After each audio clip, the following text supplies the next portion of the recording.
Des fois, Audrey me conseille des livres, et je l'écoute. Et pour fêter cet événement exceptionnel, on va faire une vidéo ensemble.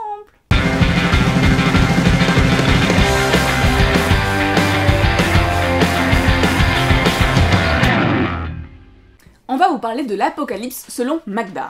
Et le pitch de départ est plutôt simple. On vous annonce que l'apocalypse aura lieu dans un an. Sauf qu'il y a un twist, parce que très rapidement, dès les premières pages, on apprend que finalement, l'apocalypse n'a pas eu lieu. Bon, nous, on sait à peu près ce qu'on ferait pendant cette année avant l'apocalypse. Étape 1.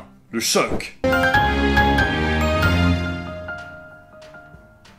Flash info spécial, il semblerait que les scientifiques de la planète soient enfin d'accord sur un fait. L'apocalypse aura bien lieu dans un an. Préparez-vous, organisez-vous. Étape 2. Le déni. Ils savent plus quoi inventer pour nous faire peur, hein. Ah, c'est clair. Tu veux un peu de thé? Ouais, s'il te plaît. Étape 3. La colère. Putain, je pense à un truc là quand même. Il y a des chercheurs qu'on finance depuis super longtemps pour faire des études, soi-disant pour nous sauver, des cancers, tout ça. Là, il y a un truc là, il y a un truc important, l'apocalypse. À quoi ils servent? Ah, rien du tout. J'ai envie d'en prendre un pour taper sur l'autre, il me souffle, je comprends pas ce qui se passe. Il faut rien. Étape 4. La tristesse.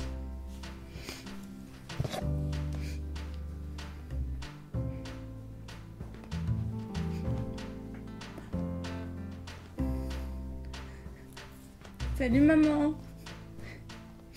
Oui, c'est Audrey. T'as vu les nouvelles? Je voulais juste te dire que je t'aime fort.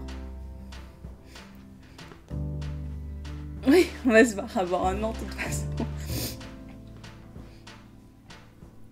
Étape 5. La résignation.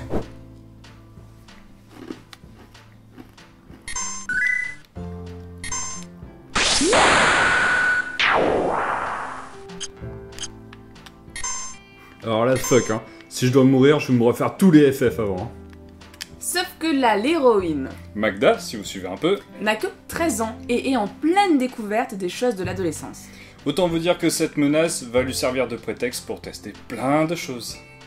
On ne vous en dit pas plus pour ne pas vous spoiler. Même si j'ai trouvé la fin un peu prévisible. Alors moi, je l'avais pas deviné avant, du coup je me suis assez bien laissé porter par l'histoire, malgré le petit mot au début de la deuxième moitié du livre. Et moi, ce que j'ai adoré, c'est les différents personnages et leur comportement. On a un large échantillon de ce que veut dire profiter de la vie, et c'était vraiment bien. Bah au final, c'est quand même une BD que je recommande. Enfin moi, j'ai pris du plaisir à la lire et j'ai vraiment apprécié cette lecture. Je trouve les dessins aussi plutôt sympas, et la colo est rigolote parce qu'elle est presque en sépia, c'est un effet un peu ancien, souvenir, enfin du coup c'est plutôt beau, c'est plutôt sympa à lire, donc allez-y. Je vais faire exactement comme Audrey, j'ai trouvé ça très bien pareil. Et c'est la fin de cette vidéo, j'espère qu'elle vous a plu. Ouais, parce que c'était un peu chiant à tourner quand même. Bon, c'était quand même drôle à tourner Oui. aussi, hein. Dans tous les cas, commentez pour dire ce que vous en avez pensé. Abonnez-vous. Et puis on se revoit très vite. À plus.